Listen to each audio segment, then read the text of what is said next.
ஓம் ஸ்ரீ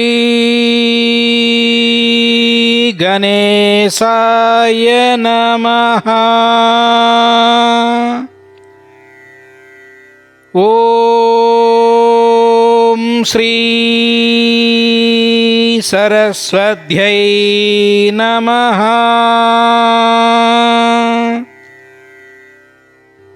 ஓம் ஸ்ரீபாத ஸ்ரீவல்லப ஸ்ரீ குருவர நரசிம்ஹ சரஸ்வதி ஸ்ரீ குரு தத்தாத்ரேயாய நமஹ.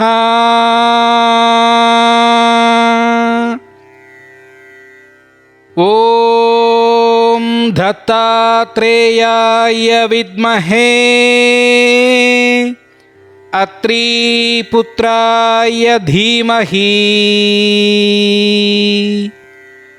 தன்னோ தத்த பிரச்சோதயாத். ஓம் த்ராம் தத்தாத்ரேயாய நமஹ. தத்த திகம்பரா தத்த திகம்பரா ஸ்ரீபாத வல்லப தத்த திகம்பரா ஸ்ரீபாதராஜம் சரணம் பிரபத்யே ஸ்ரீபாத ஸ்ரீவல்லப தியானம். திகம்பரா திகம்பரா ஸ்ரீ தத்தாத்ரேய திகம்பரா திகம்பரா திகம்பரா ஸ்ரீ ஸ்ரீபாத ஸ்ரீவல்லப திகம்பரா திகம்பரா திகம்பரா ஸ்ரீ நரசிம்ஹ சரஸ்வதி திகம்பரா. காஷாய வஸ்திரம் கரதண்டதாரிணம் கமண்டலம் பத்மகரேஞ்சங்கம் சக்கரம் கத பூஷித பூஷணாட்யம் ஸ்ரீபாதராஜம் சரணம் பிரபத்யே. த்வத்பாத பத்மார்ப்பித சித்தவிருத்தி த்வத்வாதம் போருஹா யுககதா நிச்சல பக்திரஸ்து. ஸ்ரீபாத ஸ்ரீவல்லபஸ்துதி ஸ்ரீபாத வல்லப குரோஹோ பதனாரவிந்தம் வைராக்ய தீப்தி பரமோஜ்வலி மத்விதீயம் மந்தஸ்மிதம் சுமதுரம் கருணாத்ர நேத்ரம் சம்சாரதாபஹரணம் சததம் ஸ்மராமி. ஸ்ரீபாத வல்லப குரோஹோ கரகல்ப விருக்ஷம் பக்தேஷ்டதான நிரதம் ரிபு சம்சயம் வை சம்ஸ்மரண மாத்ர சித்தி ஜாகரணம் சுபத்ரம் சம்சார பீதி சமனம் சததம் பஜாமி. ஸ்ரீபாத வல்லப குரோஹோ பரமேஸ்வரஸ்ய யோகேஸ்வரஸ்ய சிவசக்தி சமன்விதஸ்ய ஸ்ரீ பர்வதஸ்ய சிகரம் கலு சந்நிவிஷ்டம் த்ரைலோக்ய பாவன பதாப்ஜமஹம் நமாமி. திகம்பரா திகம்பரா ஸ்ரீ ஸ்ரீபாத ஸ்ரீவல்லப திகம்பரா சம்பூர்ண ஸ்ரீ ஸ்ரீபாத ஸ்ரீவல்லப சரிதாமிருதம். அத்தியாயம் 41. போலி சந்நியாசியின் கதை. ஸ்ரீ ஸ்ரீபாத ஸ்ரீவல்லபர் தத்த தீட்சை அளித்தல், தான் தத்தர் என்று அறிவித்தல் மற்றும் பீடிகாபுரத்தை விட்டு மறைந்து விடுதல். ஸ்ரீ ஸ்ரீபாத ஸ்ரீவல்லப சுவாமி மகா சரஸ்வதி, மகாலக்ஷ்மி, மகாகாளி மற்றும் ஸ்ரீ ராஜராஜேஸ்வரியின் உருவகம் என்று ஸ்ரீ பாஸ்கர சாஸ்திரி எங்களிடம் கூறினார். எப்பொழுதும் ஸ்ரீ ஸ்ரீபாத ஸ்ரீவல்லபரை ஸ்ரத்தையுடன் வணங்குபவர்களால் மட்டுமே ஸ்ரீ ஸ்ரீபாத ஸ்ரீவல்லப சுவாமியின் பெண் குணத்தை புரிந்து கொள்ள முடியும். நான் 4 நிலை பேச்சுக்களான பரா, பஸ்யந்தி, மத்யமா, வைகரி பற்றி கேள்விப்பட்டிருக்கின்றேன். அவற்றை பற்றி விளக்கம் அளிக்குமாறு நான் ஸ்ரீ பாஸ்கர சாஸ்திரியிடம் கேட்டுக்கொண்டேன். அதற்கு ஸ்ரீ பாஸ்கர சாஸ்திரி, அம்பிகையானவள் ஒவ்வொரு பேச்சிலும் வெளிப்படுகின்றாள். அவள் ஒவ்வொருவரின் பேச்சின் மூலமாக மற்றும் ஒவ்வொரு தனிநபருக்குள்ளும் பேசுகின்றாள். வெளியில் கேட்கப்படும் பேச்சை ஸ்தூல பேச்சு அல்லது உண்மையான பேச்சு என்று கூறப்படுகின்றது. பேச்சுக்கள் வெளியே கேட்கப்படாமல் உள்ளுக்குள்ளேயே இருந்து கொண்டு உதட்டின் அசைவினால் உணர்ந்து கொள்ளக்கூடியதை மத்தியமா என்று அழைக்கப்படுகின்றது. மத்தியமத்தை விட சூக்ஷமமானது வைகரி என்று அழைக்கப்படும். ஒரு பேச்சு தொண்டையில் தங்கி வாய் வரை வந்துவிட்டு வெளியே வராமல் நடுவழியில் தங்கி பின்னர் மனதை நோக்கி செல்வதை பஷ்யந்தி என்று அழைக்கின்றனர். பரா என்கின்ற இந்த பேச்சு இன்னும் சூக்ஷமமானது. இது வெறும் எண்ணமாக தொப்புளில் வாசம் செய்யும். அம்பிகை திரிபுர பைரவியாகவும் வணங்கப்படுகின்றாள்.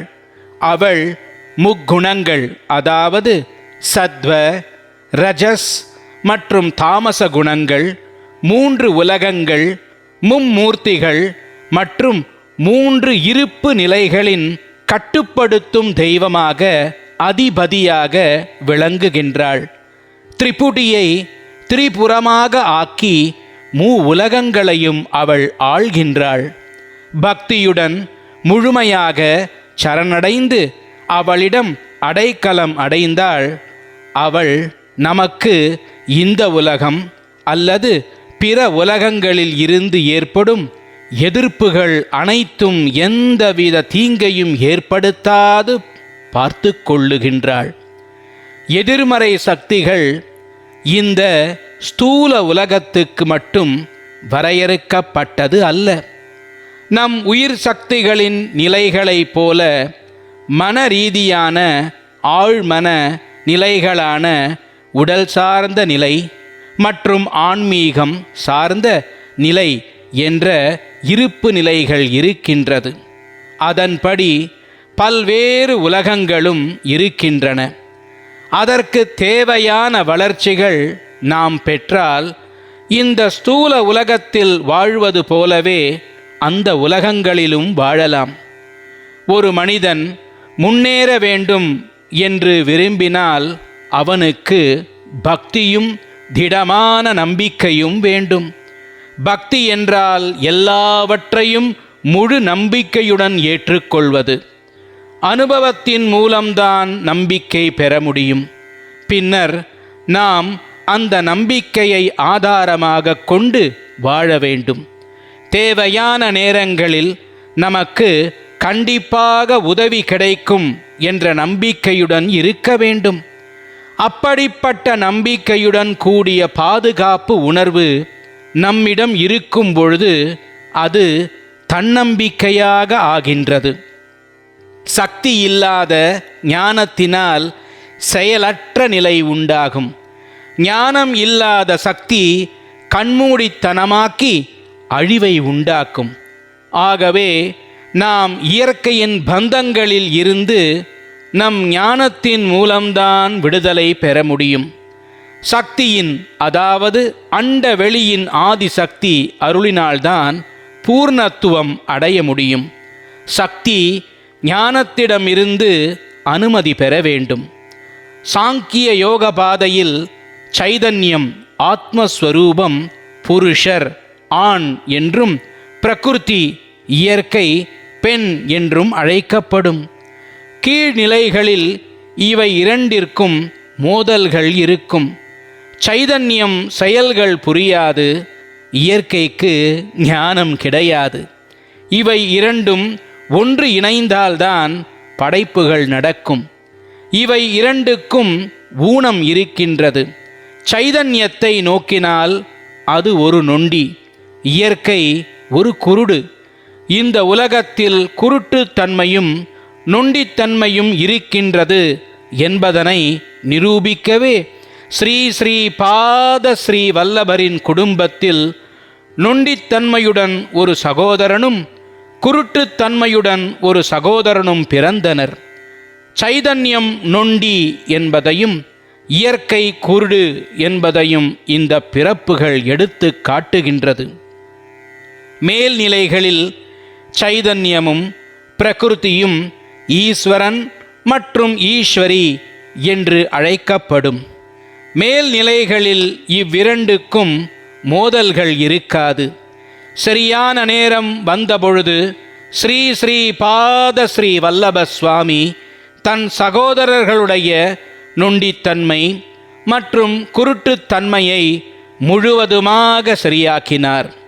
ஒரு மகா திட்டத்தை அவர் மேற்கொள்ளப் போகின்றார் என்பதனை குறிக்கும் வண்ணம்தான் இது போன்ற நொண்டித்தன்மை மற்றும் குருட்டுத்தன்மையை முற்றிலுமாக அவர் ஒழித்தார். ஆழ்நிலையில் சைதன்யத்தை பிரம்மம் என்றும் பிரகிருதியை மாயை என்றும் கூறுவார்கள். தானே பிரம்மன் மற்றும் அதேபோல் மாயை என்பதனை நிரூபிக்கவே அவர் தனது 16வது வயதில் வீட்டை விட்டு குடும்பத்தை பிரிந்து சந்நியாசி போல உலாவிக் கொண்டிருந்தார். வரையறை இல்லாத எல்லையற்ற பண்புகள் உடைய பிரம்மத்துக்கு வரையறை அளிப்பது சக்தி என்னும் மாயைதான்.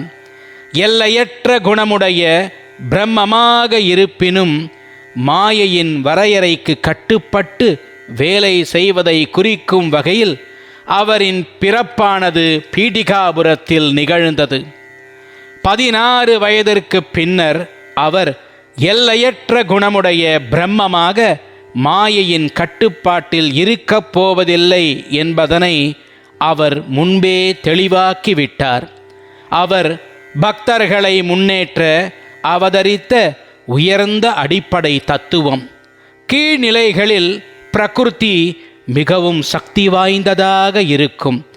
அதை விவரிக்கவே இயற்கையால் பீடிகாபுரத்தில் பல சர்ச்சைகள், விவாதங்கள் மற்றும் துன்பங்கள் ஏற்பட்டதாக ஸ்ரீ ஸ்ரீ பாத ஸ்ரீ வல்லப சரிதாமிரதத்தில் இருக்கின்றது. பின்னர் மத்திய நிலையில் புருஷரும் பிரகிருதியும் சமமாக இருக்கும். இந்த நிலையில் சில நாத்திகர்கள் மற்றும் சிலர் பிரச்சனைகளை உருவாக்கினர். அதேபோல பல அனுபவங்களை பெற்ற பின்னர் நம்பிக்கை பெற்ற பிறகு அவரை அவதாரம் என்று கண்டுணர்ந்த மக்கள் அங்கு இருந்தனர். அவர் பீடிகாபுரத்தை விட்டு சென்றபொழுது இருந்த நிலையில் மாயை அவருடன் ஐக்கியமாகி இருந்தது. தான் பரபிரம்மத்தின் அவதாரம் என்று தெளிவாக அறிவித்துவிட்டு பின்னர் தன் அவதார லீலைகளை மிகுதியாக வெளிக்காட்டினார் ஸ்ரீ ஸ்ரீ பாத ஸ்ரீ வல்லப சுவாமி. பீடிகாபுரத்தின் சூழ்நிலை அதற்கு ஏற்றவாறு இல்லை என்பதால் அவர் பீடிகாபுரத்தை விட்டு கிளம்பிவிட்டார். சில நூற்றாண்டுகளுக்கு பிறகு உலகம் முழுவதும் அவருடைய புகழ் பரவும். அப்பொழுது அவருடைய விருப்பத்தின்படி பீடிகாபுர வாசிகளுக்கும் ஞானம் உதிக்கும். முழுமையாக வெளிப்பட்ட நிலையில் அவருடைய தெய்வீக சைதன்யம் மனிதனுடைய சைதன்யத்தின் நொண்டித்தன்மையையும் இயற்கையின் குருட்டுத்தன்மையையும் அகற்றும். நான் ஸ்ரீ பாஸ்கர சாஸ்திரியிடம் எந்த சூழ்நிலையில் ஸ்ரீ ஸ்ரீ பாத ஸ்ரீ வல்லபர் பீடிகாபுரத்தை விட்டு கிளம்பினார் என்று கேட்டதற்கு, ஸ்ரீ ஸ்ரீ பாத ஸ்ரீ வல்லபரின் தெய்வீக லீலைகள் சாதாரண மக்களின் கற்பனைக்கு அப்பால் இருக்கும். ஒரு முறை ஸ்ரீ குக்குடேஸ்வரர் கோவிலுக்கு ஒரு சந்நியாசி வந்தார். அவர் ஒரு தத்த பக்தர். அவர் மக்களுக்கு தத்த தீட்சை வழங்கினார். தத்த தீட்சை 40 நாட்களுக்கு அனுசரித்தால் எல்லா விருப்பங்களும் நிறைவேறும் என்று அறிவித்தார். பீடிகாபுரத்தில் இருக்கும் பிராமண சமூகமும் ஸ்ரீ தத்த தீட்சை எடுத்து கொண்டனர். அவருக்கு பெருமளவு தட்சிணை கிடைத்தது. அந்த பணத்தில் சிறு பகுதியை அவரிடம் தீட்சை பெற்றுக்கொண்ட பிராமணர்களுக்கு அளித்தார். அந்த பிராமணர்கள் மற்ற ஜாதியை சேர்ந்தவர்களிடம் சந்நியாசியிடம் தீட்சை பெற்றுக்கொண்டு தாராளமாக தட்சணை அளித்து தங்கள் வாழ்க்கையை முழுமையாக்கிக் கொள்ளுமாறு கூறினர். பிராமணர்களின் வார்த்தையை மீற முடியாமல் பலர் அவரிடம் தீட்சை பெற்றுக்கொண்டு பெரிய தொகையை சந்நியாசிக்கு தட்சிணையாக அளித்தனர். இதற்கு இடையில் அனைவரும் ஸ்ரீ தத்த தீட்சை பெற்று கொள்ளலாமா என்கின்ற விவாதம் எழும்பியது. பிராமணர்கள், க்ஷத்திரியர்கள் மற்றும் வைசியர்கள் சங்கத்தினர் அனைவரும் சேர்ந்த ஒரு கூட்டம் நடைபெற்றது. அதற்கு ஸ்ரீ பாப்பண்ணாரியா தலைமை தாங்கினார். ஸ்ரீ பாப்பண்ணாரியா, ஸ்ரீ தத்தர் அனைவருக்கும் உரித்தானவர், அனைவரும் தீட்சை பெற்று கொள்ளலாம். ஆகவே அனைத்து ஜாதியினரும் சந்நியாசியிடம் தீட்சை பெற்று கொள்ளலாம். தீட்சை பெற்றுக்கொள்ளும் வாய்ப்பு அனைவருக்கும் வழங்கப்பட வேண்டும் என்று குறிப்பிட்டார். ஐயா, பிராமணர்கள், க்ஷத்திரியர்கள் மற்றும் வைசியர்கள் தங்கள் மத சம்பிரதாயங்களை கடைபிடிப்பவர்கள். ஆகவே அவர்கள் தத்த தீட்சை பெறலாம். சூத்திரர்கள் மத சம்பிரதாயங்களை கடைபிடிக்க மாட்டார்கள். ஆகவே அவர்கள் தீட்சை பெற்றுக்கொள்ளக்கூடாது. அவர்களிடம் நாம் தட்சிணை மற்றும் பெற்றுக்கொண்டு நம்முடைய தவ வலிமையினால் அவர்களை உயர்த்த வேண்டும் என்று பிராமண சங்கத்தின் பெரும்பாலானவர்கள் கூறினார்கள். பின்னர் அதற்கு ஸ்ரீ பாப்பண்ணாரியா தன்னுடைய கருத்தை தெரிவித்தார். எல்லா ஜாதியிலும் சம்பிரதாயங்களை கடைபிடிப்பவர்கள் மற்றும் கடைபிடிக்காதவர்கள் இருக்கிறார்கள். யார் ஸ்ரத்தையுடன் ஜாதி சம்பிரதாயங்களை கடைபிடிக்கின்றார்கள், யார் கடைபிடிப்பது இல்லை என்று முடிவு செய்வது மிகவும் கடினம். முழு சமூகத்தின் நல்வாழ்வு மற்றும் சௌபாகியத்தை கருத்தில் கொண்டு தத்த ஹோமம் அல்லது மற்ற யாகங்கள், சடங்குகள் மற்றும் சம்பிரதாய முறைகளை செய்து முழு சமூகத்தின் நல்வாழ்வை பெறலாம். சூத்திரர்களிடம் தட்சிணை மட்டும் பெற்றுக்கொண்டு தீட்சை அளிக்காமல் இருப்பது நியாயமற்ற செயல் என்று எனக்கு தோன்றுகின்றது. தட்சிணையை பெற்றுக்கொண்டு நம்முடைய தவ வலிமையினால் சூத்திரர்களை உயர்த்துவது போலவே மற்ற ஜாதியினரான பிராமணர்கள், க்ஷத்திரியர்கள் மற்றும் வைசியர்களையும் உயர்த்தலாமே. அப்படி இருந்தால் குறிப்பிட்ட சாதியினருக்கு மட்டும் சிறப்பாக தத்த தீட்சை அளிக்க வேண்டிய அவசியம் இல்லை. அது மட்டுமல்லாது தீட்சை அளிப்பதற்கு பெருமளவு பணமானது நிர்ணயம் செய்யப்பட்டுள்ளது. கூலி வேலை செய்யும் ஏழை மக்கள் பல நாட்கள் பட்டினியாக இருந்து இந்த பெருந்தொகையை தட்சிணையாக அளிக்கின்றார்கள். தட்சிணை என்பது அனைவரும் தானே முன்வந்து அளிக்க வேண்டும். தனக்கு முடிந்த மற்றும் சந்தோஷத்துடன் அளிக்கும் தொகையைத்தான் தட்சிணையாக பெற்றுக்கொள்ள வேண்டும். அப்போதுதான் ஸ்ரீ ஸ்ரீ ஸ்ரீ தத்தாத்ரேய சுவாமி சந்தோஷமாக இருப்பார் என்று ஸ்ரீ பாப்பண்ணாரியா கூறினார். பிராமணர்கள் இவ்வார்த்தைகளுக்கு மறுப்பு தெரிவித்தனர்.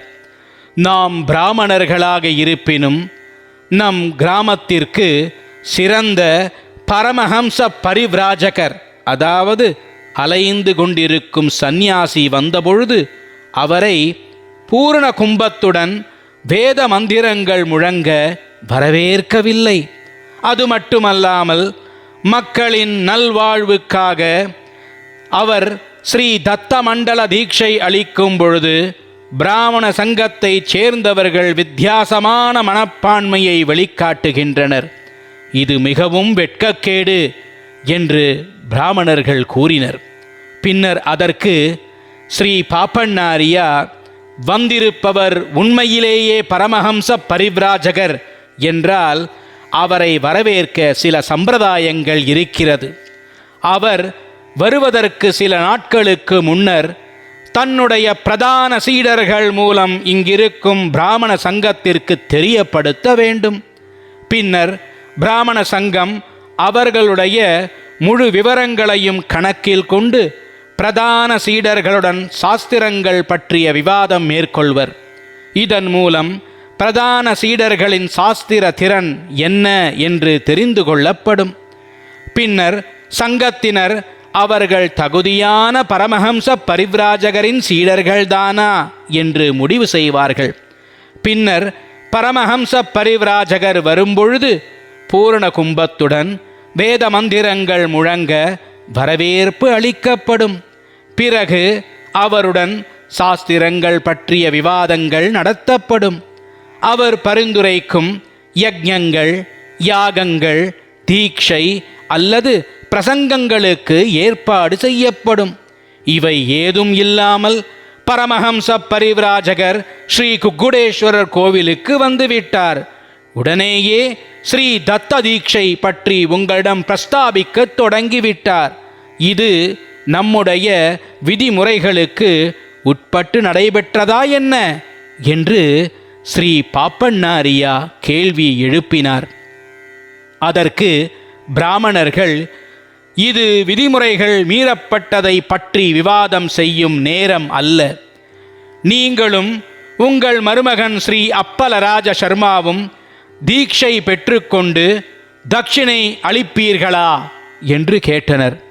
அதற்கு ஸ்ரீ பாப்பண்ணாரியா, நாங்கள் அனைவருடைய நல்வாழ்வுக்காக தீட்சை எடுத்து கொள்வோமே ஒழிய எங்களின் தனிப்பட்ட நல்வாழ்வுக்காக இல்லை. நாங்கள் அந்த சந்நியாசியிடம் தீட்சை எடுத்து கொள்ளாத காரணத்தினால் அவருக்கு தீட்சை எடுக்காமல் தட்சிணை அளிக்கப் போவதில்லை. அப்படி எந்த பிராமணராவது அந்த சந்நியாசியிடம் தீட்சை பெற்றுக்கொண்டு தட்சிணை அளிக்க விரும்பினால் தாராளமாக செய்யலாம்.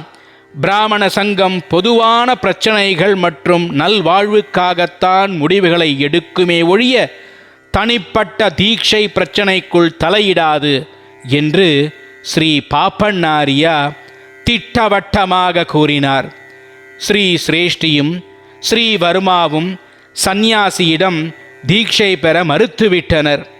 இருப்பினும் பிராமணர்கள், க்ஷத்ரியர்கள் மற்றும் வைசியர்களுக்கு சந்நியாசியிடமிருந்து தத்த மண்டல தீட்சை பெற்றுக்கொள்ள வேண்டுமா அல்லது வேண்டாமா என்கின்ற சுதந்திரம் அவர்களுக்கே அளிக்கப்பட்டது.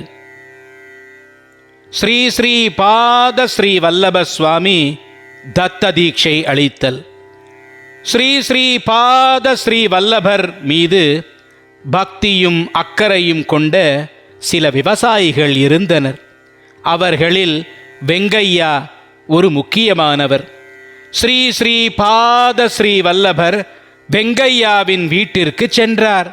அவர் அவர்களிடம், சந்நியாசியிடம் தத்த தீட்சை பெற முடியவில்லை என்று யாரும் வருத்தம் அடைய வேண்டாம், நானே தத்த தீட்சை அளிப்பதாக அவர் அறிவித்தார். மேலும் தட்சிணை அவர்களால் முடிந்த தொகையை மட்டும்தான் அளிக்க வேண்டும் என்றும் ஸ்ரீ ஸ்ரீ பாத ஸ்ரீ வல்லப சுவாமி கூறினார். தான் அளிக்கும் முறைக்கு மண்டல தீட்சை தேவையில்லை என்றும் ஒரு இரவு மட்டும் தீட்சை அனுஷ்டித்தால் போதுமானது என்றும் ஸ்ரீ ஸ்ரீ பாத ஸ்ரீ வல்லப சுவாமி கூறினார். ஸ்ரீ ஸ்ரீ பாத ஸ்ரீ வல்லபர் ஒரு முழு பகல் மற்றும் இரவு முழுவதும் வெங்கையாவின் வீட்டில் இருந்தார். ஸ்ரீ ஸ்ரீ பாத ஸ்ரீ வல்லபர் 18 வர்ணத்தவருக்கும் தீட்சை அளித்தார். தீட்சை பெற்றவர்களில் பிராமணர்கள், க்ஷத்ரியர்கள் மற்றும் வைசியர்களும் அடக்கம். ஸ்ரீ ஸ்ரீ பாத ஸ்ரீ வல்லபர் தானே ஸ்ரீ ஸ்ரீ ஸ்ரீ தத்தாத்ரேயர் என்று அறிவித்தல். அந்த நாளன்றுதான் ஸ்ரீ ஸ்ரீ பாத ஸ்ரீ வல்லப சுவாமி தன்னை ஸ்ரீ ஸ்ரீ ஸ்ரீ தத்தாத்ரேயர் என்று வெளிப்படையாக கூறினார். அது நடைபெற்ற நாள் ஸ்ரீ ஸ்ரீ ஸ்ரீ தத்தாத்ரேயருக்கு மிகவும் உகந்த நாளான வியாழக்கிழமை. அவரிடம் தீட்சை பெற்று கொண்டவர்களுக்கு தன் புனிதமான ஆசீர்வாதத்தை அளித்துவிட்டு அவர்களை பஜனை செய்ய வைத்தார். அவர் தன்னை ஸ்ரீ ஸ்ரீ ஸ்ரீ தத்தாத்ரேயர் என்று அறிவித்துவிட்டு தனக்கான விரிவான திட்டங்கள் காத்திருப்பதாகவும் பக்தர்கள் அவரை நினைவூட்டி கொண்டவுடனேயே அவர் மகிழ்ச்சி அடைந்து அவர்களின் விருப்பங்களை நிறைவேற்றுவதாக கூறினார். இதைத்தான் ஸ்மரணமாத்திர சந்துஷ்ட என்று கூறுவார்கள். அதாவது நினைத்தவுடனேயே சந்தோஷமடைந்து வரமளிப்பவர் ஸ்ரீ ஸ்ரீ ஸ்ரீ தத்தாத்ரேய சுவாமி. அடுத்த நாள் விடியற்காலையில், அதாவது வெள்ளிக்கிழமையன்று, ஸ்ரீ ஸ்ரீ பாத ஸ்ரீ வல்லபர் ஸ்ரீ நரசிம்மவர்மாவின் வீட்டிற்கு சென்றார். அங்கு ஸ்ரீ ஸ்ரீ பாத ஸ்ரீ வல்லபருக்கு சம்பிரதாயமான மங்கள ஸ்நானம் செய்யப்பட்டது. அவர் ஒரே ஒரு வாழைப்பழத்தை மட்டும் பெற்றுக்கொண்டு அதை நரசிம்மவர்மா வீட்டு பசுக்கு அளித்துவிட்டார். பின்னர் ஸ்ரீ பைண்ட வெங்கடப்பைய சிரேஷ்டியின் வீட்டிற்கு வந்தார். அங்கேயும் அவருக்கு மங்கள ஸ்நானம் செய்யப்பட்டது. அங்கு அவர் வெண்ணெய், பால், மோர் மற்றும் பாலேடு ஆகியவற்றை பெற்றுக்கொண்டார். தன் பக்தர்கள் தன்னை அழைப்பதாகவும் ஸ்ரீ பீடிகாபுரத்தை விட்டு செல்லும் நேரமானது வந்துவிட்டது என்றும் அவர் கூறினார். பின்னர் அவர் தன் தாய் வழி தாத்தாவான ஸ்ரீ பாப்பண்ணாரியாவின் வீட்டிற்கும் சென்றார். அங்கேயும் அவருக்கு மங்கள ஸ்நானம் செய்யப்பட்டது. அங்கு தானே ஸ்ரீ ஸ்ரீ ஸ்ரீ தத்தாத்ரேயர் என்றும் ஸ்ரீ ஸ்ரீ பாத ஸ்ரீ வல்லபரின் உருவமானது ஒரு மாய உருவம் என்றும் அவர் அறிவித்தார். துன்பங்களால் தவித்து கொண்டிருப்பவர்களும் நோயினால் வேதனைப்பட்டு கொண்டிருக்கும் நோயாளிகளும் தன்னை அழைப்பதாக ஸ்ரீ ஸ்ரீ பாத ஸ்ரீ வல்லபர் கூறினார். நான் தான் ஸ்ரீ ஸ்ரீ ஸ்ரீ தத்தாத்ரேயர் என்று தெளிவாக அறிவித்துவிட்டு உலகத்தை தன் தெய்வீக லீலைகள் மூலம் உயர்த்த வேண்டிய திட்டத்தை தொடங்க சரியான தருணம் இதுதான் என்றும் அவர் அறிவித்தார். அதற்கு பின்னர் அவர் தன்னுடைய வீட்டிற்கு சென்றார். அவருடைய பெற்றோர்கள் அவர் திருமணத்தை பற்றி பேச்சை தொடங்கியவுடன், அம்மா, நான் முன்பே பலமுறை தாத்தாவுக்கும் ஸ்ரீ சிரேஷ்டிக்கும் ஸ்ரீ வர்மாவுக்கும் அனகாலட்சுமியுடன் சேர்ந்து தரிசனம் அளித்திருக்கின்றேன். பலர் அந்த தெய்வீக தம்பதி ஸ்ரீ சிரேஷ்டியின் விவசாய நிலத்தில், ஸ்ரீ வர்மாவின் நிலங்களில் மற்றும் மாந்தோப்புகளில் லீலைகள் புரிவதை பார்த்திருக்கின்றார்கள். அனகாலட்சுமியுடன் கூடிய என் உருவத்தை பாருங்கள். என்னுடைய போற்றத்தக்க தெய்வீக புனிதமான உருவத்தை பாருங்கள். நான் முன்பே அவதூதராக வந்தபொழுதே என்னுடைய திருமணத்தை பற்றி பேசினால் இந்த வீட்டை விட்டு சென்று விடுவேன் என்று கூறியிருந்தேன் என்று ஆவேசமாக கூறினார் ஸ்ரீ ஸ்ரீ பாத ஸ்ரீ வல்லப சுவாமி. தன் புனித உருவத்தின் காட்சி அளித்துவிட்டு தன் சகோதரர்களை தொட்டார். ஸ்ரீ ஸ்ரீ பாத ஸ்ரீ வல்லபரின் அமிர்தம் பொங்கும் பார்வையால் அவர் சகோதரர்களின் ஊனத்தன்மை முற்றிலுமாக நீங்கியது. அகண்ட சௌபாகியவதி ஸ்ரீ சுமதி மகாராணியும் அப்பலராஜ சர்மாவும் ஸ்தம்பித்து நின்றனர். அவர்களால் எதுவும் பேச முடியவில்லை. இதற்கு இடையில் அவருடைய தாய் வழி பாட்டியான ராஜமாம்பா, தாய் வழி தாத்தாவான ஸ்ரீ பாப்பண்ணாரியா, ஸ்ரீ பைண்ட வெங்கடப்பைய சிரேஷ்டி மற்றும் அவர் மனைவி வெங்கட சுப்பாம்பா, ஸ்ரீ நரசிம்மவர்மா மற்றும் அவர் மனைவி அம்மஜம்மா ஆகியோர் அங்கு வந்தனர். அவர்கள் அனைவருடனும் அன்பாக பேசி ஆனந்தமாக சிரித்தார். பின்னர் அகண்ட சௌபாகியவதி ஸ்ரீ சுமதி மகாராணி, என் செல்வமே, நீ எல்லா கடனையும் தீர்த்துவிட்டு செல்வதாக கூறுகின்றாய். ஆனால் நீ பாலுக்காக ஸ்ரீ பைண்ட வெங்கடப்பைய சிரேஷ்டியிடமும் ஸ்ரீ வட்சவாயி ராஜாவிடமும் மல்லாடி குடும்பத்திடமும் பட்ட கடனை உன்னால் தீர்க்கவே முடியாது என்று கூறினாள். ஸ்ரீ ஸ்ரீ பாத ஸ்ரீ வல்லப சுவாமி மறைதல். ஸ்ரீ ஸ்ரீ பாத ஸ்ரீ வல்லபர் தன் தாயிடம், அம்மா, நீங்கள் கூறுவதை நான் மறுக்கவில்லை. இந்த குடும்பங்கள் என்னை மறக்காதவரை நானும் அவர்களை மறக்க மாட்டேன். அவர்கள் என்னை மறந்தாலும் நான் அவர்களுக்கு என்னை நினைவூட்டுவேன். அவர்களை வற்புறுத்தியாவது எனக்கு சேவைகள் செய்ய வைத்து நல்ல பலன்களை அவர்களுக்கு அளிப்பேன். நான் உங்கள் பெற்றோர் குடும்பத்தின் ஒவ்வொரு தலைமுறையினரின் யாராவது ஒருவரின் வீட்டில் உணவு எடுத்துக்கொள்வேன். எனினும் தட்சிணை பெற்றுக்கொள்ள மாட்டேன். உங்கள் குடும்பம் என்னை பாசத்துடன் மருமகன் போல பாவிக்கின்றார்கள் என்பது எனக்கு தெரியும். நானும் அவர்களுடன் கடமை தவறாத மருமகன் உறவுடன் பழகுவேன். இதற்கு மேல் உங்கள் குடும்பத்தினருக்கு என்ன வேண்டும் என்று கேட்டுவிட்டு தன் தந்தையிடம் திரும்பி, நம் கண்டிகோட்டா குடும்பத்தில் வேதம் பல காலங்களுக்கு தழைத்திருக்கும். என்னுடைய 2 சகோதரர்களும் வேத ஞானிகள் ஆவார்கள். கண்டிகோட்டா குடும்பம் என்னை மறக்காத வரையில் நானும் அவர்களை மறக்க மாட்டேன். ஸ்ரீதர சர்மா தன் பிறவிகள் ஒன்றில் சமர்த்த ராமதாசராக பிறப்பார். அச்சமயத்தில் ஸ்ரீ நரசிம்மவர்மா சத்ரபதி சிவாஜியாக பிறப்பார். சமர்த்த ராமதாஸ் அவருக்கு குருவாக இருப்பார். இதன் மூலம் இந்த 2 குடும்பங்களுக்கும் இடையே இருக்கும் ஆச்சரியமான ஆச்சாரிய உறவு நன்றாக ஸ்தாபிக்கப்படும். ராமராஜ சர்மா மீண்டும் ஸ்ரீதரா என்ற பெயரில் பிறந்து சிறந்த யோகியாக ஆவார். ஸ்ரீதரரின் சீடர்களால் என்னுடைய பெயரில் ஒரு மகா சமஸ்தானம் பீடிகாபுரத்தில் அமைக்கப்படும். ஸ்ரீ பைண்ட வெங்கடப்பைய சிரேஷ்டி உடனான பந்தமானது வலுவடையும். அது மட்டுமல்லாமல் வட்சவாயி குடும்பத்தினரும் அங்கு வருவார்கள் என்று ஸ்ரீ ஸ்ரீ பாத ஸ்ரீ வல்லப சுவாமி உத்தரவாதம் அளித்தார். சாவித்ரி பன்னா பாராயணம் செய்யப்பட்டது. ஸ்ரீ ஸ்ரீ பாத ஸ்ரீ வல்லபர் வேதங்களை தன் உயிர் போல கருதினார். வேத கோஷங்கள் நடைபெற்று கொண்டிருக்கும் போதே, அனைவரும் பார்த்து கொண்டிருந்த பொழுதே ஸ்ரீ ஸ்ரீ பாத ஸ்ரீ வல்லப சுவாமி மறைந்து சென்று விட்டார். வெற்றி வெற்றி! ஸ்ரீ ஸ்ரீ பாத ஸ்ரீ வல்லபருக்கு வெற்றி! ஓம் ஸ்ரீ தத்தாத்ரேயார்ப்பணமஸ்து. அவதூத சிந்தன ஸ்ரீ குருதேவ தத்த.